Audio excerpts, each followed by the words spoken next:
कहानी की शुरुआत होती है ग्रीनलैंड के ठंडे बर्फीले पहाड़ों से, जहां पर हम निकल्सन नामक एक खोजी को देखते हैं जो अपनी पूरी टीम के साथ अपनी पिछली गई हुई टीम को ढूंढने के लिए निकला है। पुरानी टीम जो ईस्ट ग्रीनलैंड में ये सबूत इकट्ठा करने के लिए आए थे कि डेनमार्क और ग्रीनलैंड को कोई भी झील अलग नहीं करती।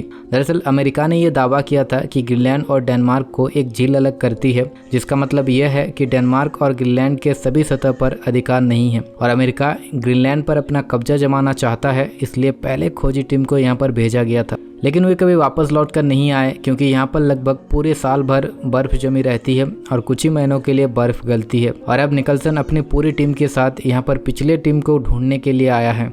वो इस बर्फीली जगह पर अपने साथी के साथ पिछले टीम को ढूंढ ही रहा होता है, तभी उनमें से एक की बॉडी मिल जाती है। उसके पास कुछ नोट्स होते हैं जिस पर एक पत्थर से बनी हुई जगह का जिक्र होता है। ये वही जगह होती है जहाँ पर खोजकर्ता सबूत छुपा दिए थे। निकल्सन उस तरफ नहीं जा पाता है क्योंकि उसकी साथी का तबीयत बहुत ज़्यादा खराब हो जाती है, इसलिए उसे शिप पर वापस लौटना पड़ता है। शिप पर उसके और भी साथी होते हैं और जो उसके साथ बर्फीले ठंड में बाहर गया था, उसके पैर की उंगलियां ठंड की वजह से जम जाता है, जिस वजह से उसके पैर के उंगलियों को काटनी पड़ती है। सब चाहते हैं कि इन्हें वापस जाना चाहिए, लेकिन वह पानी और समुंदर पूरी तरह जम चुका था, इसलिए यहाँ उन्हें कुछ और महीने रुकना पड़ता है। पर निकल्सन वापस नहीं लौटना चाहता, बल्कि वो उस पत्थर से बनी जगह पर जाना चाहता है जहाँ पर सबूत हो सकते हैं। निकल्सन अपने साथियों को कहता है कि हमें बिना सबूत वापस नहीं जाना चाहिए, नहीं तो अमेरिका वाले हमारे ज़मीन पर कब्जा कर लेंगे। लेकिन कोई भी अपनी जान जोखिम में नहीं डालना चाहता था क्योंकि इन सब की फैमिलीज थी और सबके सब शादीशुदा थे। पर इन सब में एक लड़का ऐसा होता है जिसका नाम आइवर्सन होता है और वो पैसे से एक मैकेनिक था। आइवर्सन कैप्टन निकल्सन के बारे में बहुत सुना होता है। हालांकि वो खोजी नहीं है, लेकिन वो आर्मी में कमांडर रह चुका था, इसलिए वो निकल्सन के साथ जाने के लिए तैयार हो जाता है। हालांकि निकल्सन को ये पता होता है कि आइवर्सन को पहाड़ों के बारे में कोई नॉलेज नहीं है, पर निकल्सन को अपने साथ एक साथी चाहिए था और दोनों अपने सामानों को बांधकर अपने डॉग्स के साथ इस सफ़र पर निकल पड़ते हैं।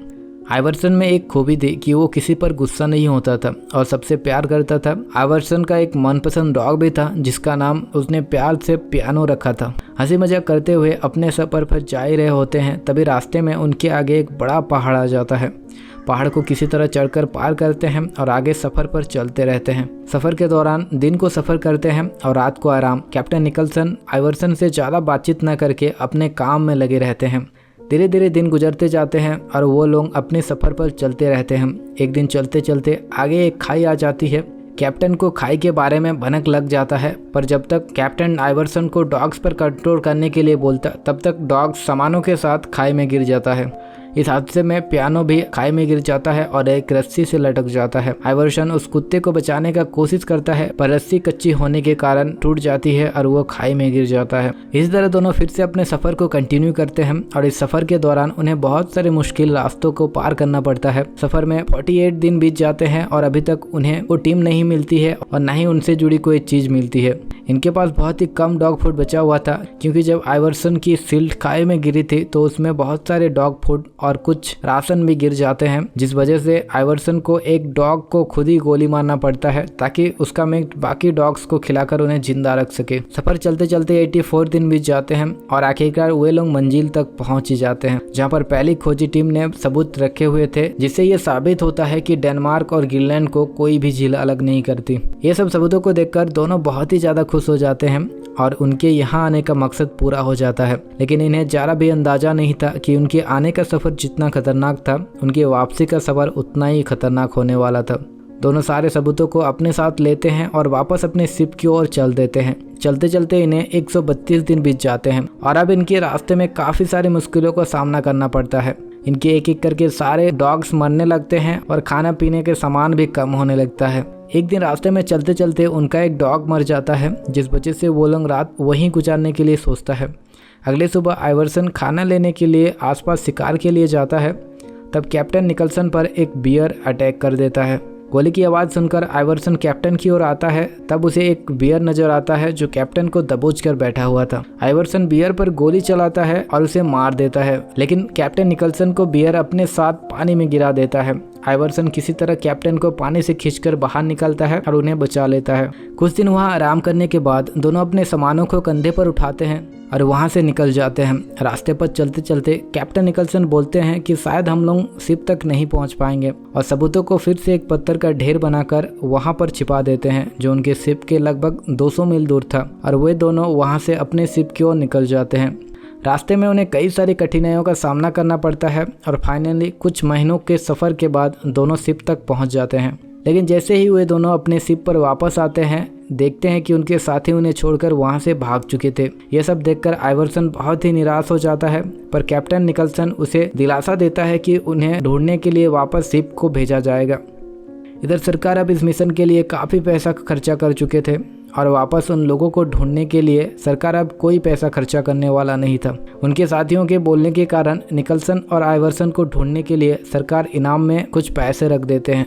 इसी तरह दिन गुजरते रहते हैं और कई महीने बीत जाते हैं, पर उन लोगों को वापस लेने के लिए कोई शिप नहीं आता। हर साल कुछ महीनों के लिए बर्फ पिघलती है। दोनों पहाड़ियों पर जाकर शिप आने का वेट करते हैं, पर उन्हें कोई भी शिप नजर नहीं आता। एक दिन कैप्टन निकलसन सो रहे होते हैं और उन्हें एक सपना आता है कि उनके छुपाए गए सबूतों को बियर बाहर निकाल दिया है।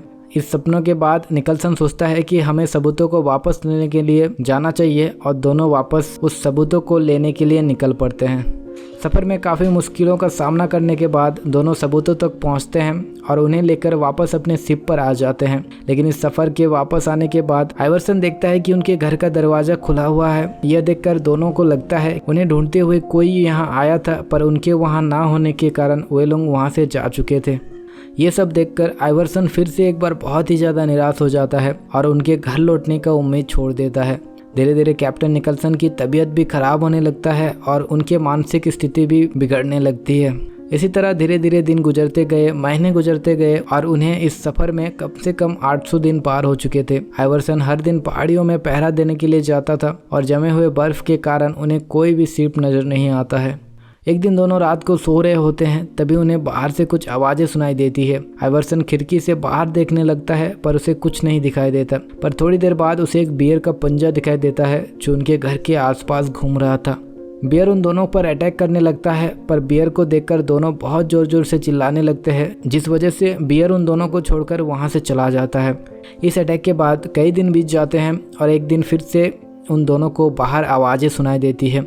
दोनों को लगता है कि ये वही बियर है जो उन्हें वापस अटैक करने के लिए आया है। आइवरसन अपना बंदूक लेकर तैयार हो जाता है बियर को मारने के लिए। जैसे ही दरवाजा खोलते हैं दोनों चिल्लाकर बाहर आते हैं, पर बाहर उन लोगों को कुछ लोग मिलते हैं जो उन्हें वापस लेने के लिए आए थे। उन लोगों को देखकर उन दोनों में जिंदा रहने का उम्मीद जग जाता है और वे दोनों मन ही मन बहुत खुश हो जाते हैं। इसी तरह उन दोनों को वापस अपनी कंट्री लाया जाता है और उन्हें इस काम के लिए पुरस्कृत किया जाता है। और उन दोनों की इस बहादुरी से ये साबित होता है कि ग्रीनलैंड और डेनमार्क के बीच कोई भी झील अलग नहीं करती। और इसी तरह दोस्तों इस कहानी का यहीं पर अंत हो जाता है। बाकी आपको कहानी कैसी लगी हमें कमेंट में ज़रूर बताइएगा। और हाँ, अगर आप इस चैनल में नए हैं तो चैनल को सब्सक्राइब करना भी मत भूलिएगा। हम मिलेंगे आपसे एक और नए वीडियो में, तब तक के लिए धन्यवाद।